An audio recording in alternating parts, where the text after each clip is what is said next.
it's theater and the place where they both meet. You have the audience and participant for each other. Intellectual practices, historical practices, cultural practices. Examples of women sharing what it is that you do, sharing how you do that. There's no way you can ignore Latinos anymore. Work from all around the world, you can come and see and talk about.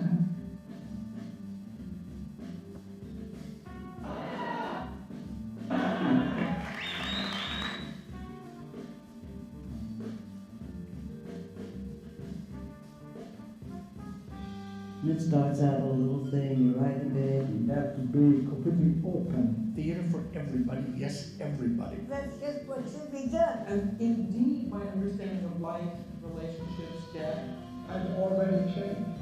The survival of theater as an art form depends on that.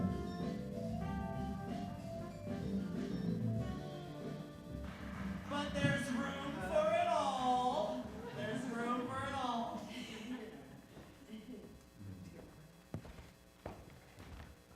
So, welcome everybody here to the Segal Theatre Center at the Gorki Theater CUNY, and I'm thrilled you all came out tonight. It's most of the first really beautiful spring day we had today, and we have 3 days of readings ahead of us, and I think a lot of people say we'll go to the readings,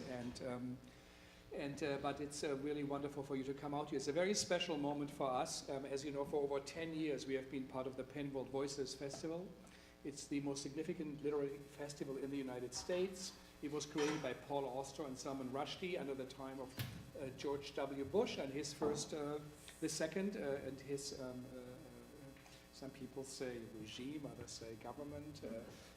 Which now looks in a different color than we all thought when they came, went to the White House. But they felt at the time already that there was a tunnel vision in America. Penn made statistics, 95 to 96% of all books published are actually from American writers, British writers. The 5%, half of them are German, half of them are French because their government subsidies help them to publish. And so from the rest of the world, of the 180 countries, you here have 1 or even 2 books, the most. So, and they felt that what's great about America, we know, but maybe that what is not so great, people don't even know enough about the vision of the whole world, and that this is a contribution to an openness, and we have been privileged to be part of it for so many years. And we always had writers from different regions of the world, from Africa, Australia, from the Europe, from Eastern Europe, or from South America, and whatever. For this year, for the very first time, we thought to highlight one of the great theaters in the world. I think it's the Gorki Theater in Berlin. There were 2 of the artistic directors were invited to come, but as you know, it's a very busy time at the moment. It's the Berlin Theater Treffen. There is also preparations for the summer festivals. And Shermine Langhoff, one of them, looked like till 2 days ago she could come, and she didn't. But we have a fantastic team here with us tonight, and we're going to learn about a theater that is really very different from most of the theaters, especially we know here in the US, but also from the Berlin or the German theater or the European theaters. So I won't talk about too much.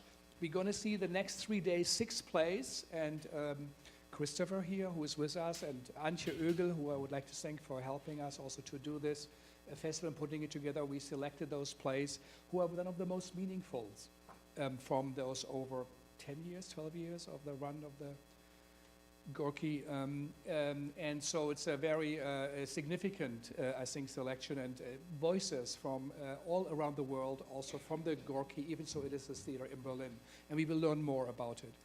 The Segal Center ourselves, we do bridge academia and professional theater, international and American theater, as you saw in our little propaganda video. And thank you for sitting through it. And so this is really at the heart of what we do to also expose minority voices from countries that are not known. So normally we don't have so many from Germany or France or the UK because we feel they are already very well presented. But this is a very special case with the Gorky, and I welcome 2 of the playwrights. This is Nora, who is here, Sivan, one of the great actors of the Gorky ensemble, also a writer, and the bios are in here, stunning what they all already achieved in their life and work, and so thank you all for coming, Dimitri also. and Christopher for helping us to put this together. It takes a lot of coordination and thanks to Leida and Michael up there to make this happen. So it's the very beginning. That's why I'm talking a little bit more than usual. Tonight, really, we're going to focus on the Gorki Theater. So if you have a cell phone, now it's starting, take it out and just have a look. That's off. I'll do the same. So it doesn't ring. And so tonight, we won't have the readings. All the readings will come in the upcoming days. But we are going to learn a little bit more about the theater. And we thought to ask Christopher, who is with us here, who works since many years with the Gorky, to tell us a little bit, what is this theater all about? What's the Gorky? So you have to put it on.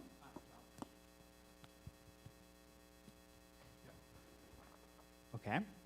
Good evening. What's the Gorky? I would describe the Gorki Theater since it's run in 2013 with the artistic direction of Charmin Langhoff and Jens Hilje as a hub in Berlin of theater art for many different voices, many different people, minorities, but also I wouldn't say it's only minorities. It's when the artistic direction started, both artistic directors said we want to do a theater that represents the city of Berlin. And the city of Berlin is a very diverse, very open, very multilingual population of people. And this very diverse population of the city of Berlin we want to show on the stage, and to put the focus on themes of migration, of exile, of feminism, of queer identities. So I would say that is the idea of the Gorky in some sentences.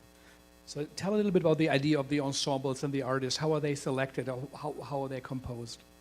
What was very unique at the time in 2013 was that when the new artistic leadership started, what was very, very significant is the very diverse ensemble. So that we have an ensemble that is put together of people coming from very different backgrounds and identities. And that was very unique at that time. If you looked at the theater scene in Germany at that time, you usually had only white actors and actresses on stage. And what also was very significant is that you'd see in the acting schools, you would see white actors and actresses, and mostly who would identify as heterosexual in public. So that was not the case with the ensemble. It was and it is still very diverse, different backgrounds, different, I don't want to say class, maybe because we define it as our emphasis is very much about the idea of intersectionality, as Kimberly Crenshaw puts it, is to show the intersections of race, class, and gender. And I think that this ensemble, when we started, was very unique in that sense. And everyone in Germany actually took notice because it was so many very interesting and very fresh faces who made up this ensemble. And what you can see now is a shift, actually, in the German theater in a lot of cities, in Berlin, but also in other cities, and also in Switzerland and in Austria. You can see that there's a shift that's starting to happen. Just to give a little context, if I don't misrepresent it, Berlin has about, 200 theaters and groups altogether. There are about 20 to 21 really big theaters, including opera and everything. There are 5 city theaters, and the Gorky is one of them. It's actually Unter den Linden. It's on a prominent spot. And so the idea that it was given to Charmin Langhoff and to create such an ensemble had a very significant role in kind of redefining, redeveloping the idea what a theater should be. So what do you think, what's the vision, what's the idea of the Gorky within the city of Berlin? What does it want to do? I have to do two things. The first thing is to say that it's also the idea of having a woman as an artistic director in the German theater is not yet so common. There was a study made a few months ago about how is the structure of the German theater when it comes to artistic direction, to authors, and to directors. And if you look at this study, it was mainly focusing on the idea of men and women in the arts in Germany, in the theater.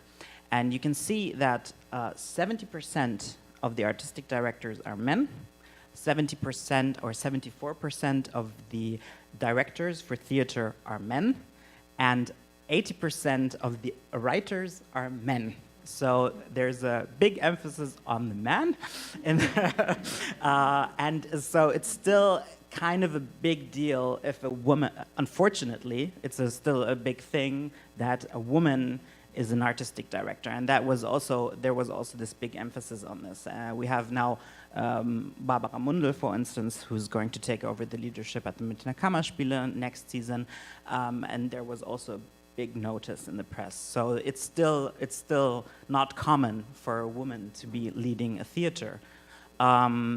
So this is one thing I think is significant too. And then the co-director Jens Hilje, and that's where I would like to just go one step back, because I think it's important to know about how the Gorky is put together as artistic leadership, is that Shermin Langhoff, already before she took over the leadership of the Gorky, was the artistic director of the Ballhaus-Nauninstraße. Ballhaus-Nauninstraße is a small off-theater in the Berlin district of Kreuzberg, and Kreuzberg is very, very diverse, but it also has a huge minority of the German-Turkish population. And she basically, in 2008, when she started at Ballhaus, she coined the term in Germany in theater of post-migrantisches Theater, or post-migrant theater. So the idea of creating a theater and art and a space for people who came as migrants, and also the children that live in Germany, and or people also who came into exile into Germany, or identify with a very diverse background, and to think about the idea of what comes after the idea of this background, being a German Turkish person in Berlin and doing art and opening this safe space for a lot of different people who until that time were basically not represented in Germany in the theater. So I think that's one important issue to understand the direction of the Gorky. And the other thing is the co-director Jens Hilje, who before he started at Gorky with Shermin Langhoff, was part of the artistic leadership of the Schaubühne, and together with Sascha Waltz, a famous dancer, choreographer, and now artistic co-director of the Staatsballett, the ballet in Berlin, and Thomas Ostermeier. And the three of them actually built in 1999 this very successful and super interesting theater idea of creating new plays, creating a very diverse theater, and which was very open to the idea of new playwriting, and to this idea of basically creating a leadership that was that included the process of the actors and the theater of creating a direction together. So that's the two things. Yeah, so maybe you brought some stuff. Yes. So tell us a little bit what we're going to see. Okay, so this is the front, the main entrance of the Gorky, and it's basically, you can see it's very Greek, because if you know the Acropolis in Athens, it's the entrance. It's also the same. It's built after this entrance, and it, yeah, I think we can go to the next slide. And just to get a sense of where it is located, I mean, it's in Berlin Mitte, it's right in the middle of Berlin, and this is the Staatsoper, the opera, the state opera. It's also a very beautiful building that you can see when you stand at the Gorky, you look onto the state opera. You can go to the next one, please. The Humboldt University, one of the two big main universities in Berlin. We can go to the next one. And this is the Bode Museum. This is the museum island, we call it, Museumsinsel in Berlin. A lot of different museums that surround the area of the theater and in the middle of the city. Okay, we can go to the next one, please. Yeah, this is the front again. It says der Bevölkerung, so for the public, basically, if we translate it. Okay, we can go to the next one. And this is the inside of the theater. This is the main stage, which is right now closed. We had our last show on 1st of May, and it's being renovated right now, and we're going to be back playing on this beautiful stage in September. And we're building actually a container, a black box in front of the theater where you can seat 200 people, and in this room you can seat a bit more than 400 people. And if I remembered the word for Denkmalschutz, I would say it. Frank, do you know it? Or Antje, what's Denkmalschutz? It's a historical building landmark. Yeah, it's protected, so you can see the portal, and you can't change anything. So you have the grids in the front of the portals, because you can't drill any holes in it, because it's all protected. So that's sometimes a bit of a not problem, but it can get tricky if you want to do very different lighting. Yeah, and so this beautiful space is being renovated. We can go to the next one. And this is the view from the other side. And the funny and the interesting thing about the stage is it tilts in a degree. So it's not flat. It has so you can't actually, if you put something in the back of the stage, it will roll down. That's unusual. Okay, I think we can go to the next one. Okay, now I think we can just talk about some of the key productions from the beginning of the Gorky from 2013. This is Es sagt mir nichts, das sogenannte draußen, the so-called outside. There's a reading on Thursday, and the play is from Sibylle Berg, and it was called Piece of the Year by the Theater Heute, Theater Today magazine, which is the most important theater magazine in Germany, and it was Sibylle Berg got Play of the Year for this show. Sebastian Nübling directed it, and it was very interesting, very unique piece of. It's a chorus piece, I would call it. The four performers speak as a chorus of women, and also it's choreographed in a very funny and very interesting way, and it deals with feminism and the idea of a feminist of our time. Okay, we can go to the next one. This was a production where I was also involved, and it's one of my very favorite productions, and I really loved working on it. By Falk Richter, Small Town Boy, which will be read on the 8th. Yes, on Wednesday. The idea of it was Falk's first work for the Gorki Theater, and it had a huge impact in Berlin. It also got the Stonewall Award. We had many, many shows, and it toured. And it's basically Falk wrote this piece about the idea of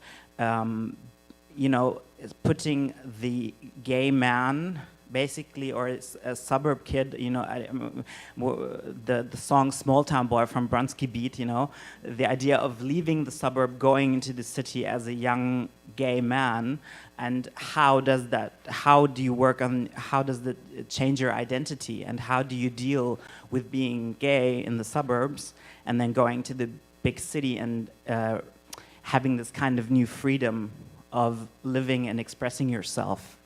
But it also deals with the idea of patriarchy and violence. And at the time when the play was produced, we had this the situation in Russia with where basically the Putin said, or there was this new law that basically put pedophilia on the same level as homosexuality, and this was a huge issue, and you can see Putin in many different poses on the stage. Look at some of the clips, maybe of.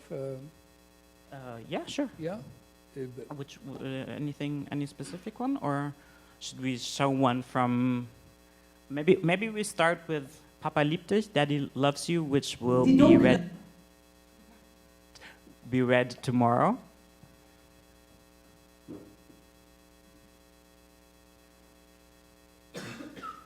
Die dunkle Nacht der tiefen Mitte einer Geschichte. Der Beginn der Fahrt liegt weit zurück, unerreichbar, und das Ende ist nicht in Sicht.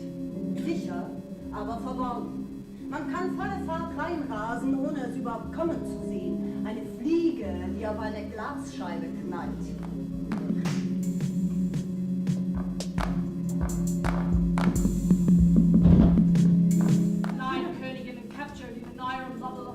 Tens of meters under the ground, squeezing into each other's hips and shoulders, Hüften und Schultern. Ignorieren eure Blicke. Aber ich sehe euch trotzdem. Ich sehe euch trotzdem. Ich sehe euch trotzdem. Ich sehe euch trotzdem.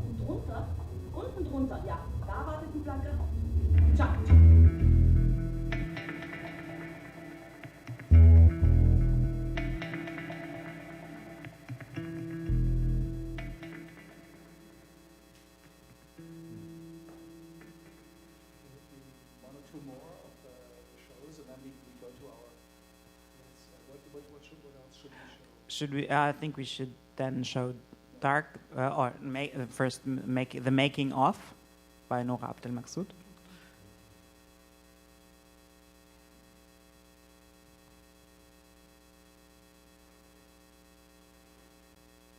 Ein Spiel aus Potenz, Dominanz und Kontrolle. Und doch das heiligste Wunder der Natur. Wir fangen mit dem Showdown an. Der Schakal, das Mädchen und du, ihr seid auf einem Flügelträger, einer Boeing 737. Wie lange noch, bis sie explodiert? 35 Sekunden. Hörst du das? Er kommt! Hol den Präsidenten ans Telefon. Die Schauspielerin ist nicht verfügbar. Ja, körperlich nicht verfügbar. Wir brauchen jemanden, der verfügbar ist. Ja, natürlich nackt. Trägst du nie ein BH? Nie. Die Kamera aus.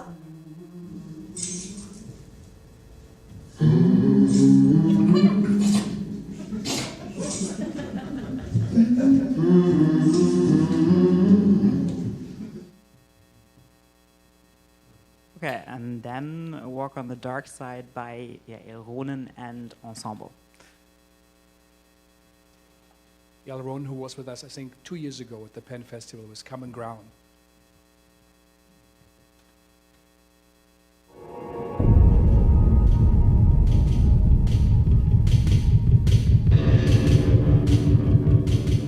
Wir haben es grundsätzlich mit zwei dunklen kosmischen Entitäten zu tun. Ja, nennen wir sie doch einfach mal The Dark Brothers. Und diese beiden Dark Brothers Ja, die kämpfen eine kosmische Schlacht von epischen Proportionen. Oh Gott, sorry. Ich bekomme einen Nobelpreis dafür. Du Pfeife, du nicht. Ich bin interessant. Die haben mich alle untersucht. Ich bin ein interessanter Fall. Lassen Sie mich raus! Lassen Sie! Also, ich finde es sehr schön, dass ihr alle den Weg hierher gefunden habt, um mit mir meine bedeutende, man kann sagen, revolutionäre Errungenschaft zu feiern, die tatsächlich mit großem Abstand das Beste ist, was mir in meinem Leben passiert ist. Ihr seid meine Brüder. Und ich vergebe euch.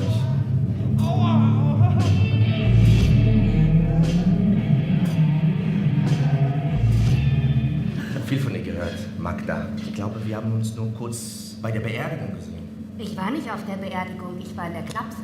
Schön. Auf die Liebe! Prost!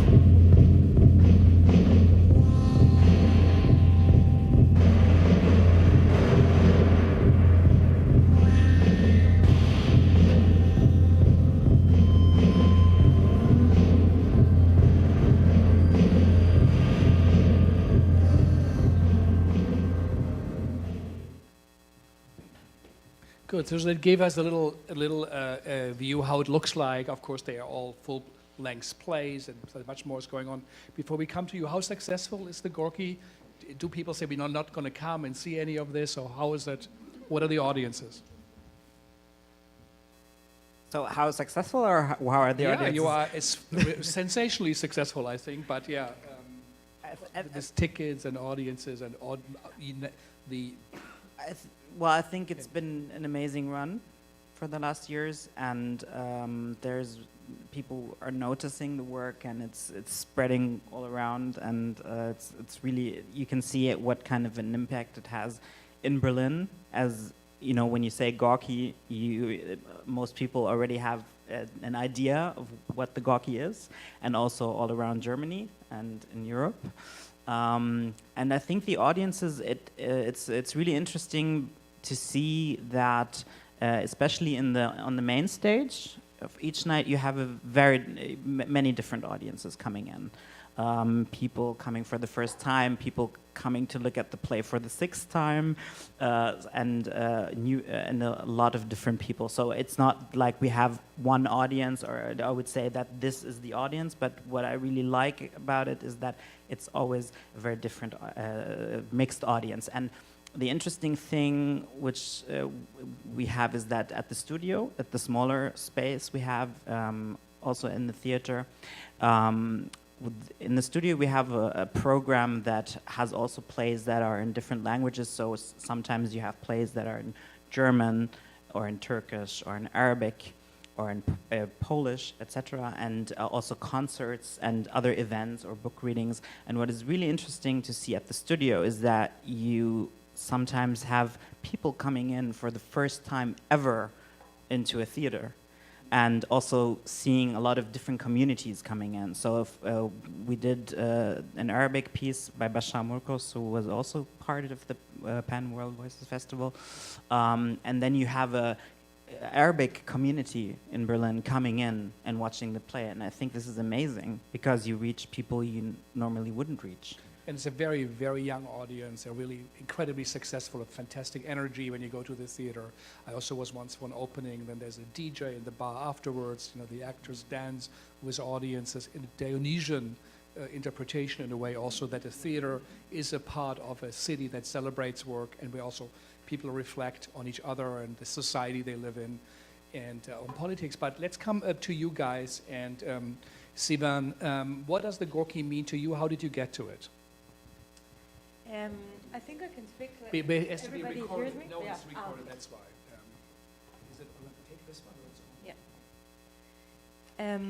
Yeah. I think that for me, Gorky, first of all, was I live in Berlin since, soon 7 years, and Gorky was the first theater that basically, staged my first 3 plays. How did you connect to the Gorky?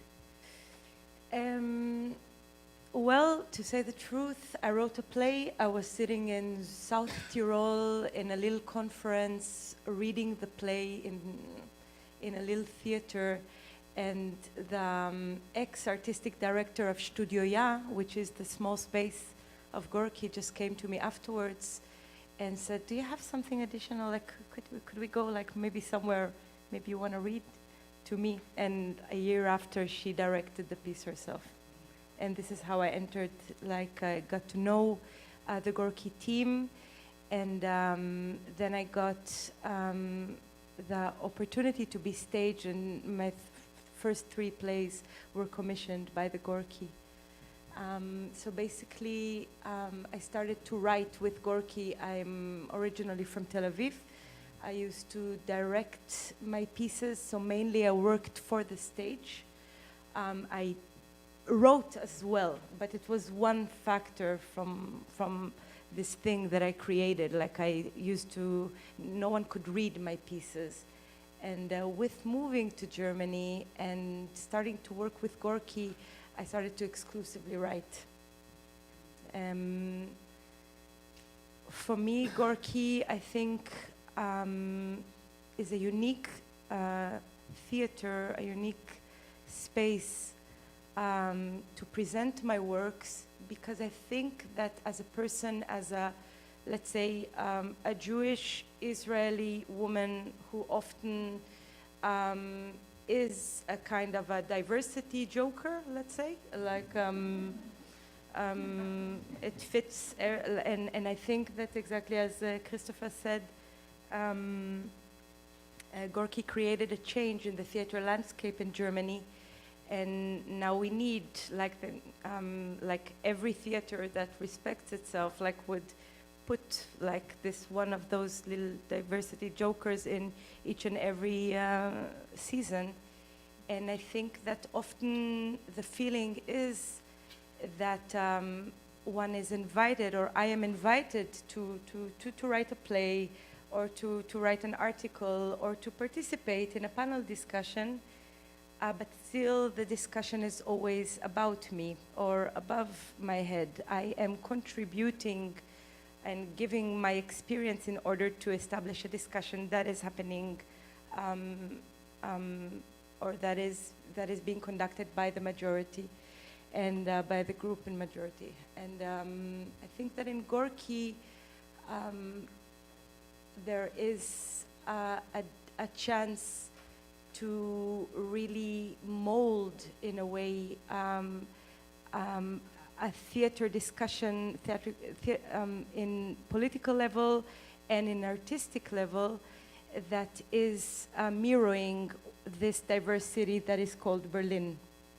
I'm not standing on stage as a representative of anything, but I am somehow from this position in the margin, I am saying this is maybe the best view in order to describe the whole landscape, the whole panoramic picture of society from this position in the margins. Thank you, and we'll come back to this. Dimitri, also for you, where do you come from, and how do you get to the Gorky, and what does that theater mean to you? Originally I was born and raised in the Soviet Union and moved to Germany when I was 8 and started studying acting, and by that time basically what was told to me that,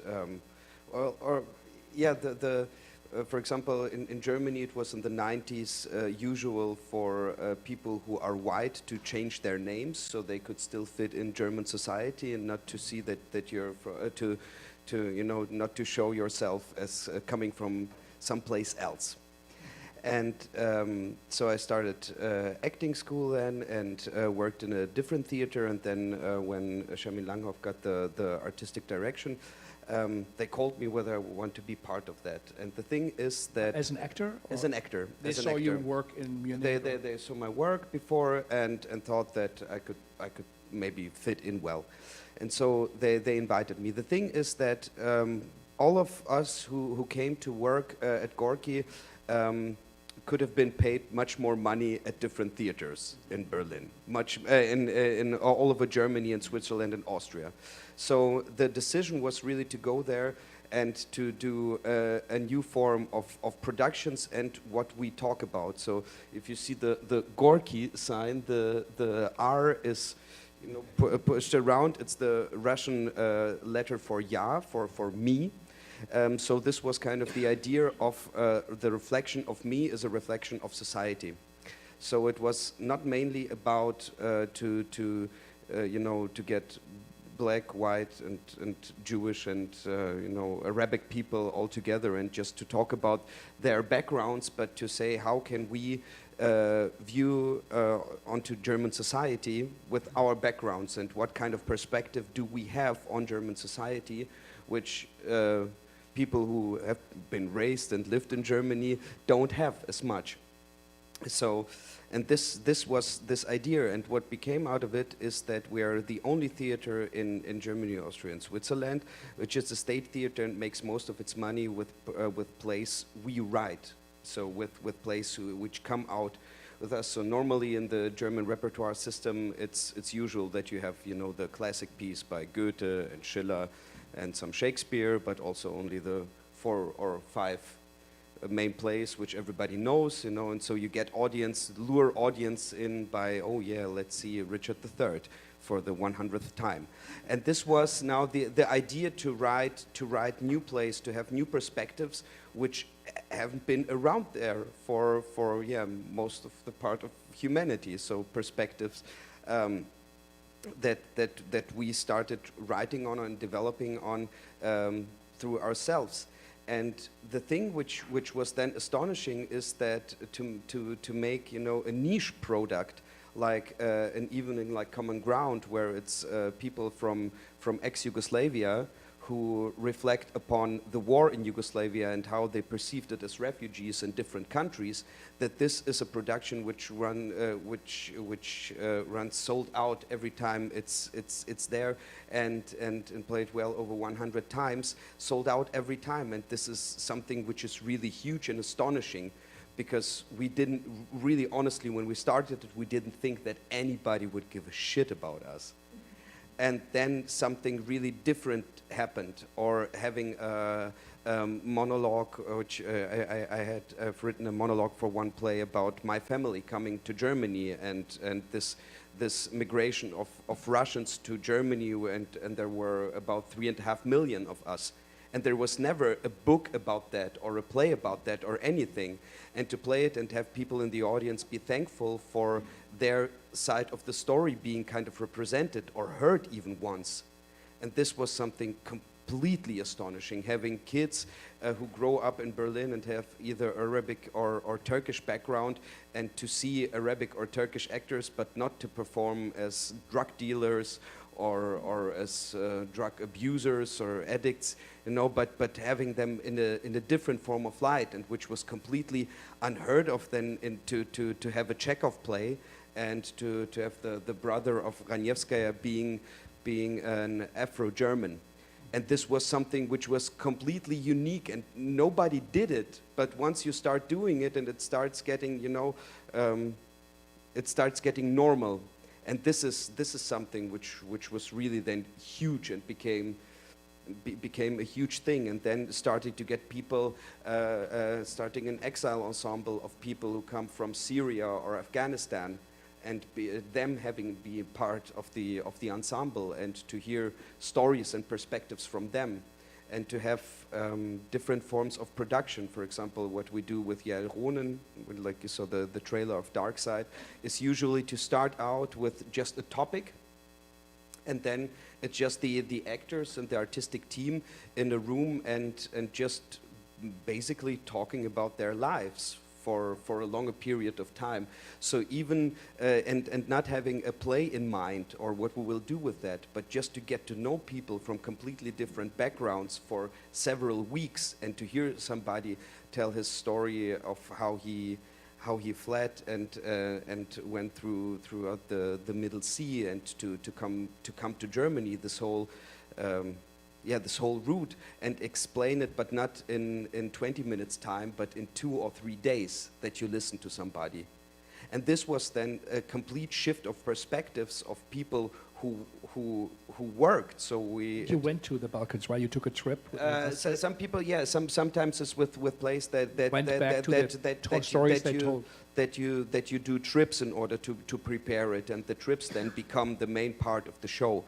And sometimes it's just really listening to people and sharing their own stories, and thus growing together as an ensemble and developing your point of view as an actor, which is really something. So now it's really hard for me to imagine working in another theater, because really just this thing of, all right, so we have like Richard III, and somebody will be playing him, and Shakespeare meant this and that by that.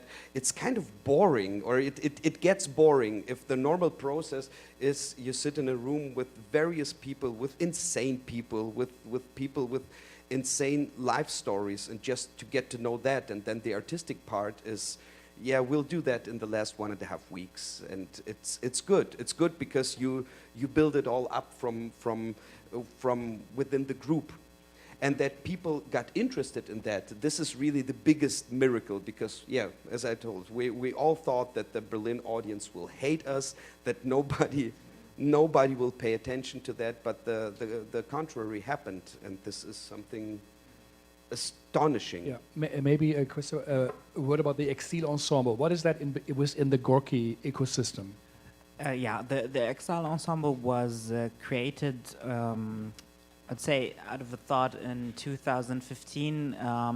There was the play by Yael Run, The Situation, where I played was part of the production, and Karim was also part of the production. And I had this idea of, because he's from Syria, and you need to know there's only one academy in Syria for acting, for theater in Damascus, one. And everyone knows each other. So he already had a network of people he wanted to bring into the Gorky. And because it was also parallel, 2015 was the peak of, I have to say the word, although I don't like to say it, the refugee crisis. 1 million Syrians came to Germany. Came into Germany.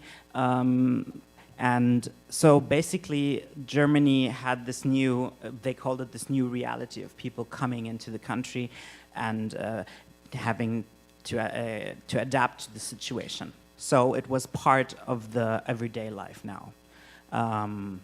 So it seems. But I mean, migrants have been coming in for a very, very long time, but now you had this huge impact that was going on in the press and in the streets, and you could see people speaking a different language, Arabic, which was also kind of frightening for a lot of people, because it's still connected to an idea of, I don't know, that Arabic is connected to terror or war, or only to these two things. So this idea was with IHAM and with Shamil Langhoff and with the Ancilia and the theater, was to create a space for an ensemble that could come and work at the theater alongside the ensemble and alongside the repertoire that we were doing, as to allow them to continue their artistic process, because and they also did the Hamlet machine, right? They did Hamlet machine. Interestingly enough, instead of Yeah, but I mean, it's a process, because and I want to say that they're not all refugees, because when you have this idea of exile ensemble, it immediately always goes to the idea of refuge. But the ensemble is made up of people who came as refugees, but also people who decided on their own to come and work in Germany, as to be able to express and work on their craft, which they could not do in Syria anymore. And we have one actress from Afghanistan, and so this idea grew to create this exile ensemble, and they started doing their own production, Winterreise, with Yael Run. So they took a trip through Germany. The Heinrich Heine. The Heinrich Heine motive, and to see different stations in Germany, and as Dimitri also said, to share their personal stories. And we need what I need to say is that at the beginning, I mean, they came in and they were all speaking English and Arabic. And so there was this process of learning German and, you know, being as a group together, coming in, doing this trip through Germany and sharing the experiences and then creating this piece. And Hamlet Maschine is kind of a step forward.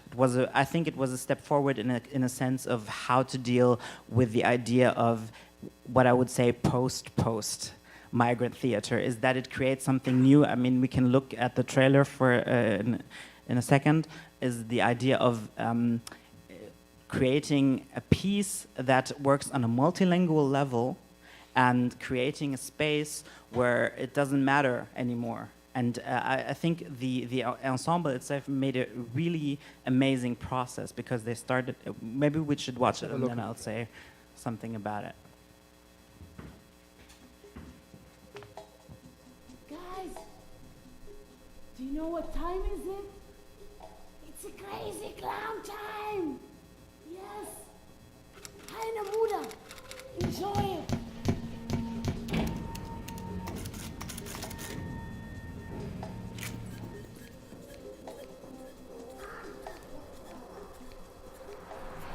Wollten ihr mitspielen?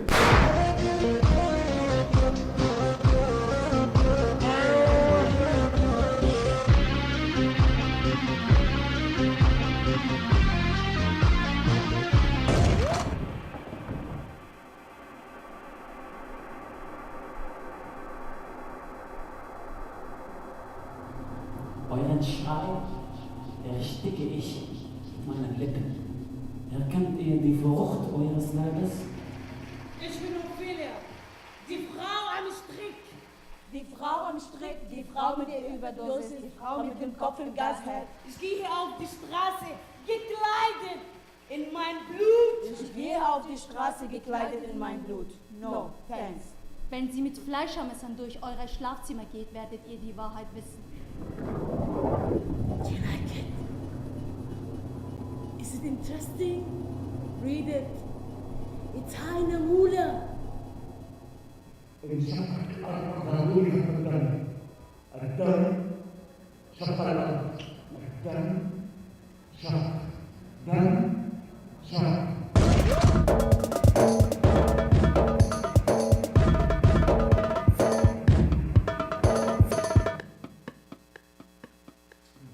Yeah. Maybe a little bit more about it, then we move on. You said you wanted. No, I think it's been a very interesting process just to have this ensemble with us and to see that it started from this idea of a closed group, and now it has moved on into that 4 actors are part of the ensemble. They can switch very easily between German, English, and Arabic, and I find that an amazing process. So it's truly sensational. Just imagine the public theater would say, or the New York Theater Workshop, we have an ensemble, or we have refugees, or we have actors, you know, they can do what they want, give them a space and support their production. I don't think we will see that here in New York, where you might imagine it should be actually a step ahead and it should have happened a long time ago. But let's talk a little bit about the way you produce your work. I mean, Hans-Thies Lehmann said here, actually, when he came last year, he said, one of the things that are not so clear in his post-traumatic theater theory, that he never meant it's the end of writing, or writing is no longer as important. He said what is important, there are new ways of writing, in a way like Hannah Müller and Friedrich Jelinek or René Polish or others work with text, that it's a new way. So tell us a little bit more, let's say for your play, how does it work? You write it and then what's the next step? You also work as a dramaturg. How do you engage with the work? What happens when you wrote the play, or you create the play? What is the process?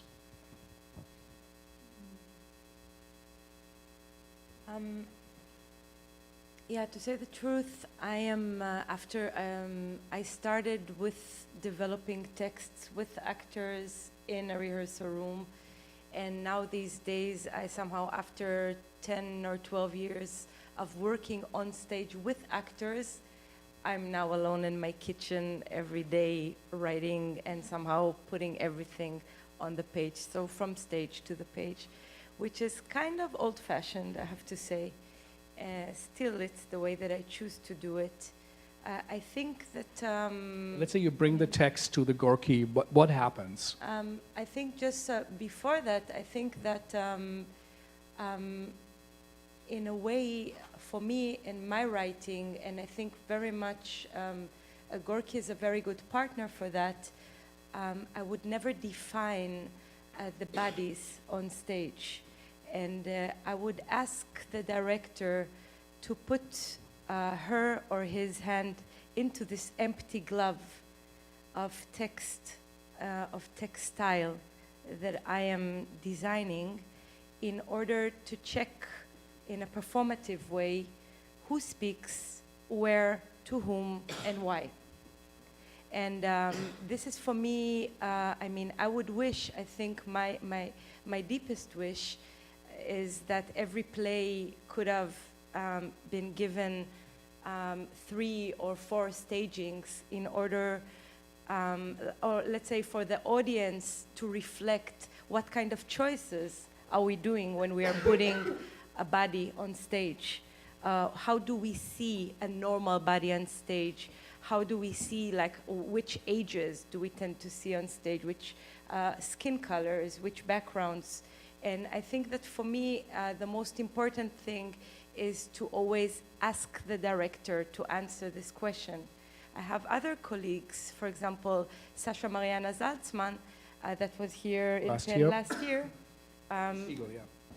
I know that her strategy would actually to write characters that are so clearly representing something that the ensemble misses, that they have to bring a different body to stage. So now, for example, I'm willing to write a choir for 10 women that are above 50 or 60.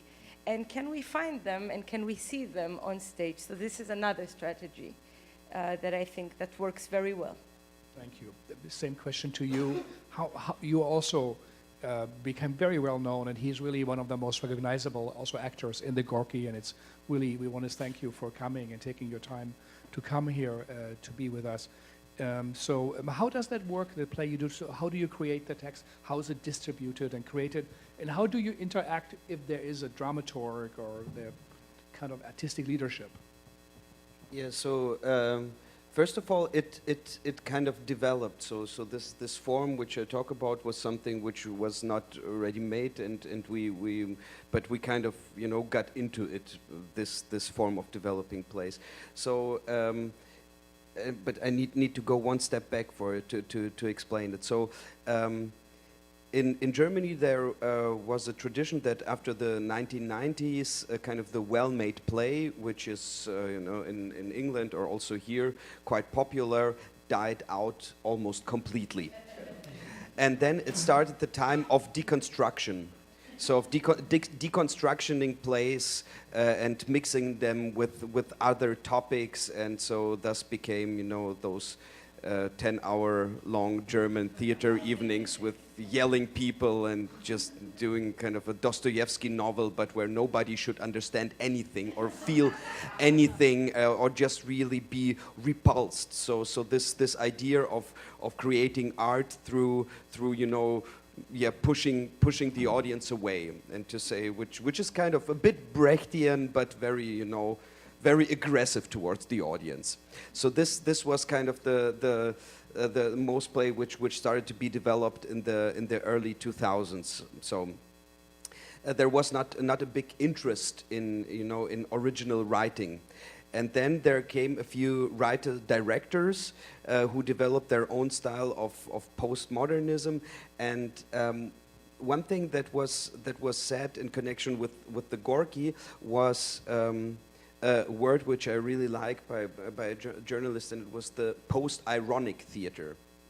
So in the 1990s and 2000s, there became, you know, because Germany was quite prosperous and everything went well, and, you know, the wall came down and the communism was defeated, so everything was kind of, you know, amazing. So so people started just writing ironic plays, which were in the end about nothing, and they had nothing to say, but just were word plays or something, you know, being about boredom and depression and stuff like that. And so, and the style of acting was also a style of acting which pushed away the naturalistic acting or the emotional acting, the actor who identifies with what he talks about. But it was just really about somebody who just stands there and screams text like this, basically for 2 hours. So, and so in order to do what we started doing, it was necessary to get new plays from people who actually have something to say. Besides, you know, telling the world that they're depressed and I don't know, so some kind of message about society, some kind, and it doesn't even really matter whether it's through expressed through characters or whether it's expressed through you know, a text which is about 100 pages long and there are no, you know, no dots or something in it. It's just like a text. But still, if you have something to say, so this was the first necessary thing which we needed to have in German theater in the 2010s. And so also the style of acting changed due to that, at least with our theater, so that if you have text which are really about something and which want something and which want to express something, there became a new form of emotional playing or of authenticity, some might call it, but I personally don't like the word because you can also be very funny. It doesn't mean that you sit on stage and cry about stuff. It's unnecessary. But the process of developing new plays for us was so either start out with a topic and then throughout conversations and ideas which we collect as an ensemble, developing a play. And it can vary in structures, so either a well-made play or a play which is much more performative, and also it may vary in tone, whether it's funny or highly emotional. It depends on what you find actually when you go through the process. But the point of that was still that everything we do, we really try to mean it. And we really try to act it with that it's something which we really connect with. It's world that we design, which we actually connect with. And sometimes this process might be quite difficult for directors or also for writers, because if an actor who is then used to or trained to say, I want to give a shit about what I tell here, it's not just a text, I want to perform and just cry a few tears, but I want to mean it, I want to understand why do I say it, why do I do this? And so sometimes I take the liberty of cutting out maybe some paragraphs which the author written, but I just say I cannot with my conscience. It's not possible to say that because I think it's dull or stupid or whatever. It's just. So, but then. So, but no, but so sometimes it's very, very difficult.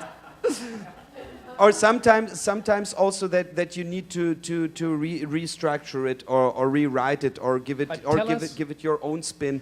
But in general, the thing of an author gives you a play and you have to do it exactly like the author wants. It's just if it's an author director like Nora here, who is very, very, very, very strict. She's the Indiana Jones of directing her own plays, but. Yeah, basically it's throughout communication. But tell us about you're known also for writing monologues, yeah. Inserting. How does that work? How do you do that? And well, basically, it's full freedom of something that if you want to express something and if it resonates, then I sit down and write for a few weeks. So you say to the director, I want to write a monologue and I want to put it in that yeah, or part. maybe I'll just write it and then I said I've written something and just would you watch over it and then I'll just present it and then she says yeah just do it and then you do it. But yeah. But basically, it comes out really out of this thing of if you have to add something thematically, so through the themes that are done there, and yeah, most of the time not that I always wanted to do a musical number or something. So even just if it fits. So the content always comes first. Content you have before something to form. say and- Yes. Yeah. And then I normally search for the form for it. Yeah, so to you, I don't know how does it work. Is Charmaine or Jens or you, do you go to rehearsal and then you say, we don't like it, we like it? What's your input in the production? I have an idea also, I want to write something, or what? How does it work? But do you mean in a sense of what does the artistic leadership do in the in the do you rehearsal, as a or dramaturg? Are they all also dramaturgs, or you just the dramaturg? How does that? Is it also an unusual role the artistic leadership takes in? How do they interact with the rehearsals or the work? Well, I mean, it's important to say that each production has its own dramaturg, but I think Selected by the playwright, or well. It depends. Some dramaturgs have their directors they work with, they're familiar with them or with the authors, so they have a connection and they truly understand the language. For me, for instance, I have a big connection to Falk Richter because I've worked with him for a long time, so I know his sense of, I know exactly what he says when he writes something or when he interacts in a rehearsal, so I know what he's doing, and I think every dramaturg has this, and the artistic leadership. I think it's a process that we do together. Is we sit together and we really talk about in which direction do we want to go, what are the ideas of the directors, what are the ideas of the authors, and what would the ensemble would like to talk about. So I think it's a process that happens together, as in a way of, okay, what kind of productions or directors do we want to work with in this season?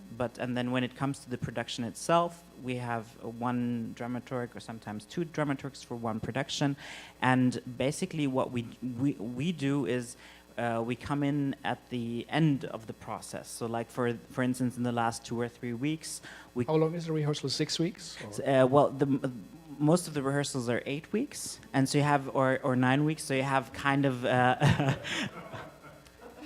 Is that short or long for incredibly the US? long? I don't know. It's Is it unthinkably long. It used to be longer, and 30 years ago you had 4 months for a production. We write a play in that time. We need to rehearse it.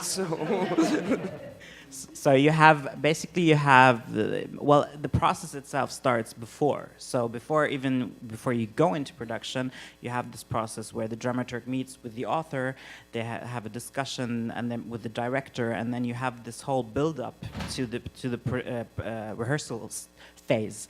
And in the rehearsal phase, you have this basically, and I think it's important to have this space for the director, the dramaturg, and the ensemble as a team to create something and not to interfere too much, because I think it's important for you to create something.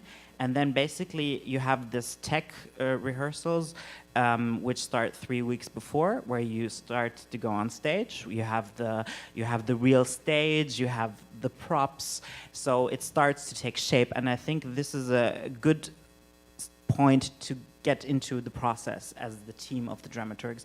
So we basically come to the run-throughs, and we just talk about the process. And I think that's what Charmaine and Jens also do. They do.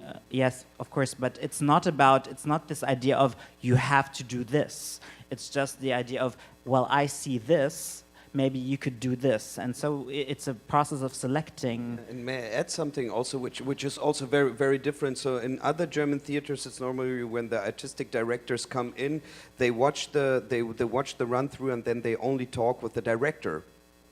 And then the director tells you, well, we need to cut this scene and stuff like that. And this is really the only process where the artistic team, where the artistic directors also meet with the actors. So most of the time that you're all together hearing what there is to say or what are their concerns, which I find a very, very healthy process. So also if you develop something, it's necessary. If you develop something with the director, it's very necessary that not this director all of a sudden gets heat from the bosses and then just starts changing something, but that you still can talk about it. And even I also had situations where Charmaine and Jens were completely opposite in the opinion of what I should do on stage, And then it was just like, yeah, you need to shorten this. No, I won't do it. But you need to. No, I don't. So even if I'll play the opening night like I do it now. So you will need to hunt me down from the stage. And then they say, okay, then just try it out. Then this form of understanding or respecting each other's abilities, and on the other hand, really to say or to have an argument which is about the content of the play, and to say it's just plainly wrong, or there are this and that solutions to do it in a smarter way. So which is much more fruitful and not as dictatoric, or authoritarian as it's used to in other German theaters.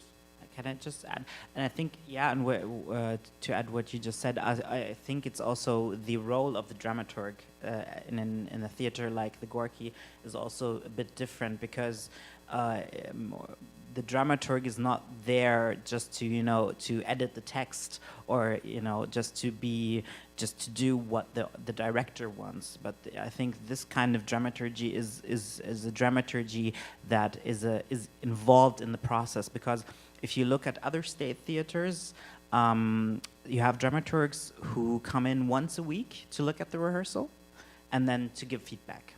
And with us, the dramaturg is always present in the process. It's a vital part of the process and a voice inside the production. And I think that's really important to point out, because it changes the process. Yeah, very important.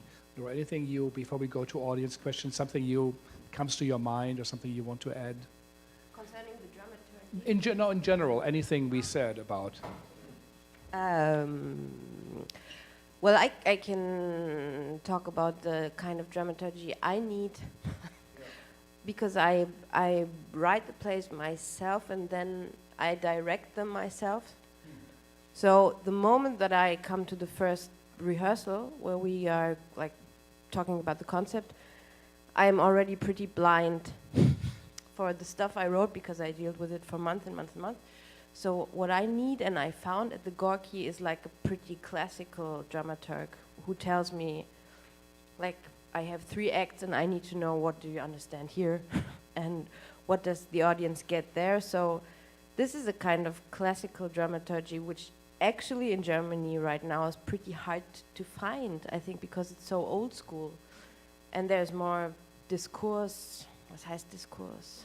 Discourse, yeah. There's a lot of discourse, and you have to be very smart and very zeitgeistig.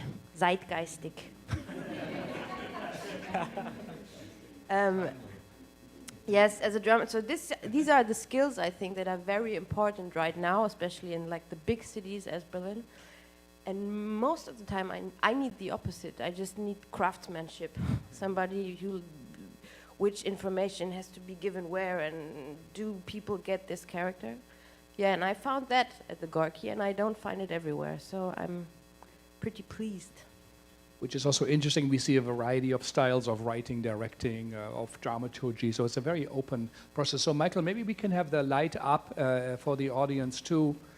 And we have, 15, 20 minutes more. We have always a good audience here at the Segal. So if you have a question or a comment or something that comes to your mind, please let us know. Please also take a mic. We are recording it, and maybe say who you are and what you do, and then say a question. Hello, my name is Aaron Max Schloff, and I just have two questions. One, I looked at the Gorky website, and I could see that everything is in repertory. How many shows do you have on stage, say on the main stage and on the chamber stage in a month, is one question. And the second question is something that all of these discussions of what occurs in rehearsal is leading to. What is the role of the author, if the author is not the director, what is the role of the author in rehearsal? It seems like the Gorky is dealing almost entirely with living authors, and so it's not like you can ignore, Schiller, or you don't need to, Schiller won't return your calls. But, all of your authors, except for maybe Heiner Müller, are around and can be consulted if you care to consult them, or if they demand to be consulted. I mean, how does it is the author present? What does the author do in rehearsal? Thank you. Thanks. I'll answer the first question, and maybe someone else can answer the second one. So yeah, we have a repertoire theater system, and well, I mean it depends from month to month, but let's say we have around about 20 to 24 different shows in the month. Sometimes you have blocks like where you have. Yes, we have running a repertoire on the main stage, and then we have the studio doesn't have this kind of we have pieces that are shown in the repertoire, but the studio has different events that happen. We have about 40 different plays which are running. They could be shown at any time. 40 plays. And yes.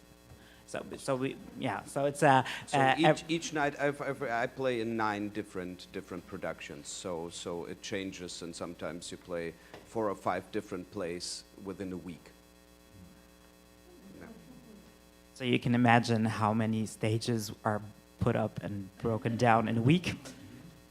Or sets. So we don't have en suite. We only have shows, for instance, Third Generation, Next Generation, which premiered in March.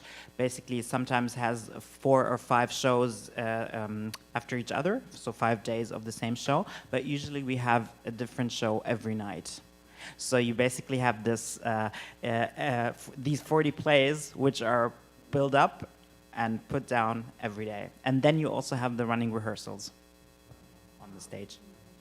It's just the second author. What's the role of the author? Is the author engaged in the creative process or a bystander? It depends. It depends on what the author wants, sometimes, and also what the team wants. Because there are authors who just want to give this away, and who don't interfere, who don't even write characters in there or write any kind of direction, and some people sit there within the rehearsal space and try to communicate with you. So sometimes it depends on what the author wants, and most of the time also how he or she works with the director and with the actors. Yeah. Like I think often it happens that actors are a little bit intimidated by the presence of the author. They're like, okay, what's happening? And I think, like, at least in my case, most of my plays were developed really with the dramaturgs and the directors from the first moment. It was developed together. Then the idea for the stage design and the process of thinking about the stage, thinking about the bodies on stage, was like somehow, let's say, developed together. And then I think that for me at least, to arrive to the rehearsal room and meet the actors and the actresses, and I found myself in a different role, like when I came to the rehearsal room.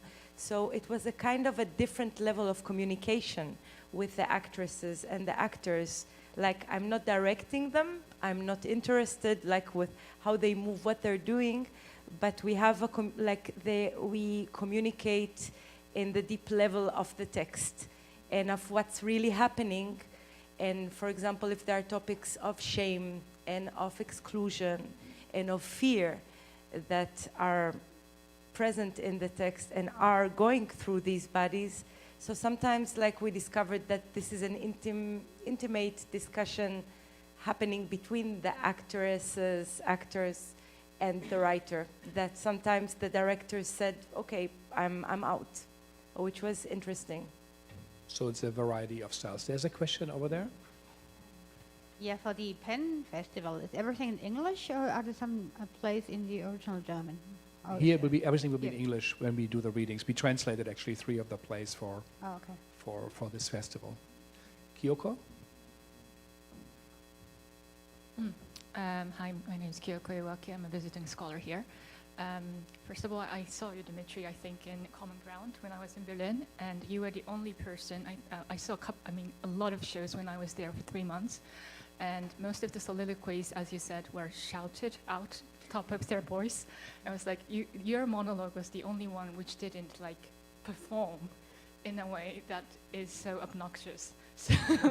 So your performance was like a bliss for me. So thank you for that. You're welcome. Yes. So my question to you, actually, as an actor, is that stemming from this experience that I had in Germany. So you said that actor methods are still there, the traditional ones. So they do, for me, seem to act in a certain way, the traditional actors. So I hear that you're talking about these different contents, different plays, different directions happening, but then how are the actors trained? Are they kind of adopting the new methods, acting more naturally or more post-dramatic, of course, but then how is it kind of shifting from these old style acting? It doesn't, which is a pity. I train actors at acting schools, and the level of acting in Germany is really poor. So most German actors are shitty. And they're trained in a stupid and very old-fashioned manner. Many people would disagree, but no. The problem is that that now what emerged is this new kind of actor performer. So what were in the beginning two different styles of an actor who is a naturalistic playing, acting, and then the performers who take some tube of red color and push it somewhere in their body and shit on a canvas or something like that. So in the extreme form, so there are still people who do that, but then it kind of started emerging together. So the necessity of being able in the one moment to act a passionate scene, and in the other moment to just turn around to the audience and talk with them and have a philosophical text, which you try to present them like a normal human being in a discussion. And this is something which is rarely trained in acting schools, because the people who perfectioned or who developed this style, I think this is in something in our which emerged in our generation, maybe of acting, or maybe a few years before. But if they're still active and take part in this, actively, they rarely teach. And then in the acting schools you have very, very, very old-fashioned people who teach acting. So this is something which usually happens if there are people who are interested in that, or even ask you after you play the show, how do you do that, or how do you develop that, or what kind of technique do you use? They can adapt to it. But with most acting schools, it's really, really, really dark. It's dark. But if I may add, I think it's also, with everything in the theater world, it's such a long and weary process of change.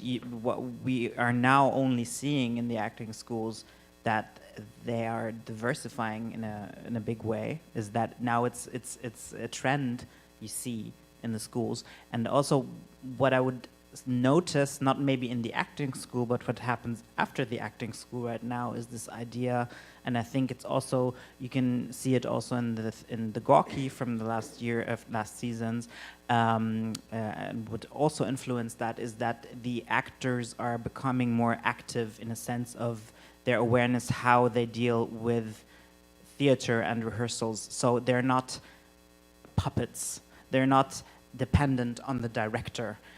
It is an alliance of art, in a sense of everyone contributes and everyone has a functioning brain to think about what they are doing. So you don't have the almighty director standing there, or the almighty author maybe, but it's everyone is on the same playing field, and you need to be very conscious about the process that you're doing together. And I think that's a very vital and important thing. Yeah.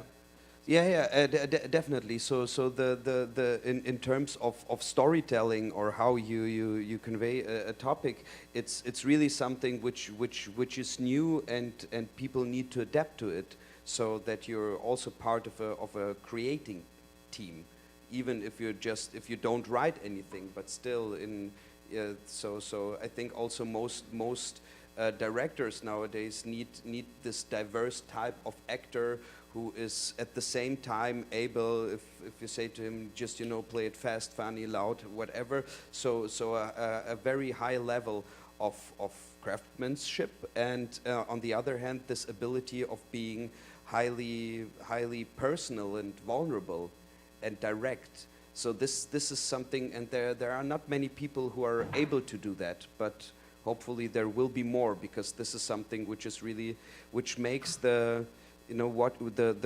experience of going to a theater, for me at least, is something really special, because I can, since everybody got Netflix and Amazon Prime, you can watch very good actors and actresses perform in very good movies. So if I go to a theater, I want to see individuals, I want to see personalities, I want to see real artists, and not puppets. Yeah. Maybe one more question towards the post-migrant, that term. I mean, in the beginning, often people might have criticized the Gorky, but say, show me a problem, and we create a play about it. And something switched or happened, and you talked about this. I would like to just hear a little bit or two more sentences of this idea of a post-migrant theater. I don't know if we even have in New York, because there's a post-migrant, if there's a migrant theater. I'm not sure if there's a post-migrant, but what's the post-migrant? The post-migrant theater is a theater. I think for me it's the idea of the individual being something that is put together of so many different things that it becomes unique in itself. So, and you can look at it from many different angles. So if you think about the idea of post-migrant, I think we're going into a direction of the idea of not just what is your background. So I would not, I can only also think about it in my personal sense. I'm not Arabic. I would not consider myself German. I went to American school. I speak 3 languages. I'm queer, etc., etc. So all these things put together creates an individual that is me, that is trying to express myself through art. So this intersection of many different ideas makes it very interesting to deal with the idea of art. So you can highlight, you can connect to it on many different levels. So it's not the idea of, well, I'm only, it's not one fragment. So it's post for me. I don't know if I explained it well, but I think I hopefully got the idea. I think that there are 2 aspects for me. For example, Papa liebt dich, Daddy loves you. So it's a piece that is dealing with the female body and the female aging body, and suddenly in one of the parts there is like a reference to a story of a Jewish Holocaust survivor. Of course, that it is already tagged, like in the newspapers in Germany, as a play that is dealing with the Jewish, Israeli-German topic. And no, it's not. There is just a voice that is referring suddenly to this aspect. This is for me a new way to, or a way that would be important for me to speak about my background, not as the main topic, not as your topic, but as an element that comes to deal with something. I would say that the post for me is the fact that identity is no more, it's not anymore this one thing that even I decided that it is. It's fluid, it's changing. It can't be this, like it can't be the same. Like usually every year or every 2 years, I will have to evaluate like what it is and what kind of word I would give to it. I think there was a question. 1 second, we get the microphone, and after that we have one more, and then we. Well, actually, to some extent, you already got to my question, but I was going to say that I saw the situation in Berlin last time I was there, including your inserted monologue, which had I read on the page, I would have thought was distracting, but when I saw you do it, I thought was brilliant. So I think it really worked very nicely. A couple of just things that I'm curious about. So much of the post-migrant experience that so much of what Gorky works with, first of all, it's extremely multilingual. So I was just wondering, on the technical side, obviously in the situation you did that with super titles, and in addition to the fact that you had a fairly multilingual audience, I'm wondering how typical is that, and does that limit the kind of audiences that you could otherwise have? I guess the other question was that there's a lot of this very Berlin intersectional I'm many things that's actually going to be problematic for a lot of the kind of official community leadership in a lot of these communities. I'm just thinking in the situation, there were things that would have made both Israelis, both the official Jewish leadership and the politicized Arab leadership of Berlin very uncomfortable in that play. And I'm wondering how that ends up working out as these become a part of the public discourse. So 2 things, Duolingo, how does that work, how do you deal with it, and then these messages that are offending each side. Well, with the multilingual, of course it has some difficulties within the developing process, which can be very, very difficult. So if you're in a room and trying to talk and you feel really like at the UN or something, because here somebody sits and translated into Arabic, and here somebody said, and so this is sometimes kind of annoying. But necessary, a necessary process. So also that sometimes you need to switch to German in order to express some things, which can be purely done if you write a text. If I write a text in German and present it to Ironen who doesn't speak German, but if I have some certain nuances which I can only express in German and not in English, or people who write in Arabic but can only explain those nuances in Arabic or maybe Hebrew, then this is a process where you really need to be careful that nothing gets lost in translation, just within the process. And while acting, what also made the Gorky kind of unique is that we started to subtitle each and every show. Every German, whatever, the normal, where you think, oh, you just do it in German. Everything is translated. Everything has subtitles. Yeah. Like you would say in New York, every play should have subtitles because you cannot assume everybody speaks English.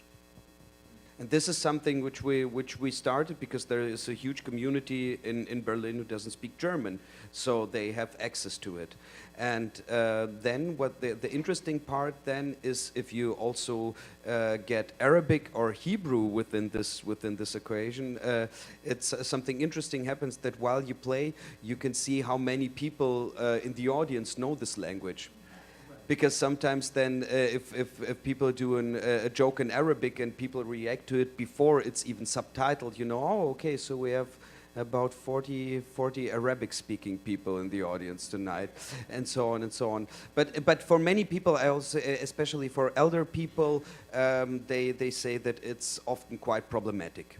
If you don't know English, or if you don't know any of the languages which is spoken there, but just to sit there all the time like this and try to watch the stage is quite problematic. But this is something which we cannot really, change. Maybe we could do like earplugs and yes. But I think I mean, if I always like to say, if you go through Berlin, if you walk through the city, or if you walk through New York City, you don't just hear English.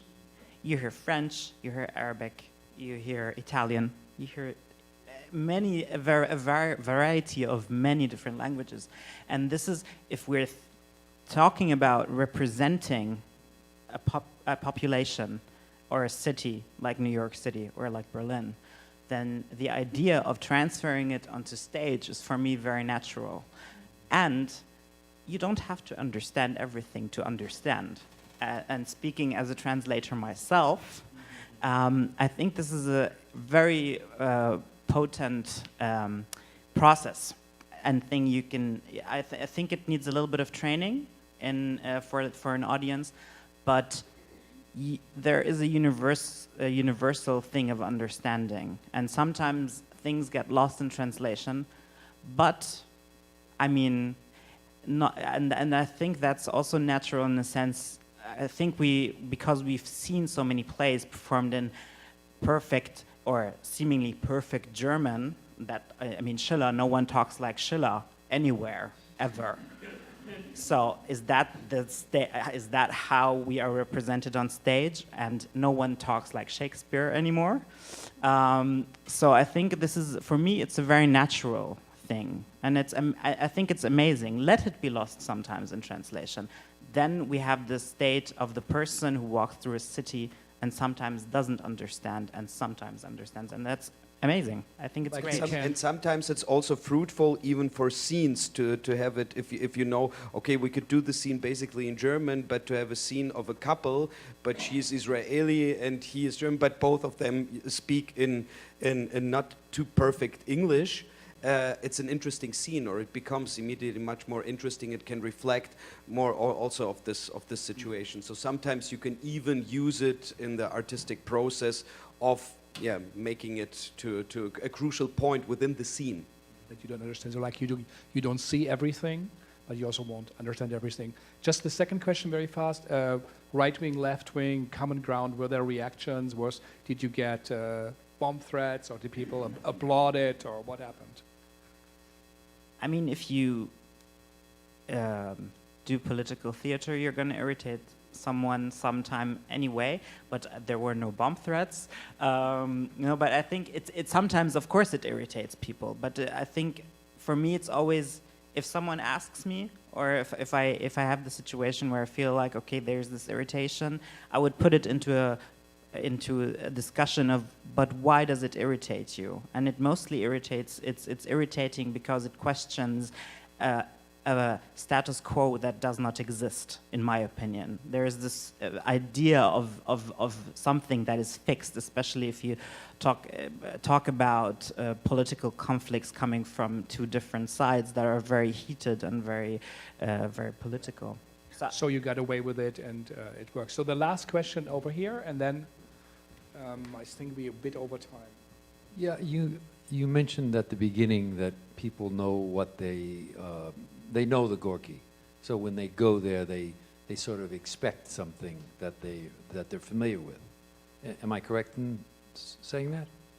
Well, no, I think there's a certain style or a certain idea or certain authors that are connected to the institution. So and then you mentioned that you have these really, for me as an actor, really long rehearsals, which I think maybe is good, maybe not good, I don't know.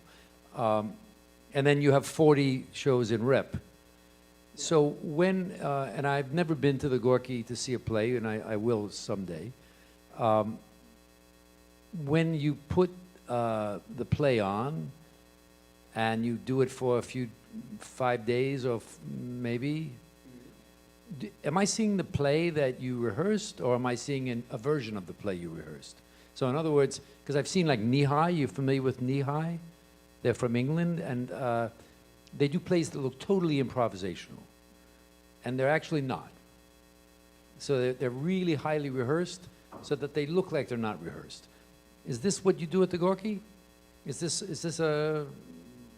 This is kind of I would say this is sometimes this I know this style that it seems kind of, you know, very light or on the spot or something, but which not necessarily normally on the spot, but it isn't, but it's rehearsed. You so see we the same rehearse. play, We don't. 5 days later, you would see more or less the same you saw the first night. You would see more or less the same thing. Of course, if you have repertoire system, it develops throughout the years, and sometimes there are shifts. And also, if you do political stuff, it shifts due to the perception, or sometimes we even change lines, or need to change some things if it's, biographical, and some actors, change, and so we need to write new text within that. But normally you would see from show 1 to show 150, more or less the same show. So if you put an actor into the show like 5 years later, the dramaturg then, or someone...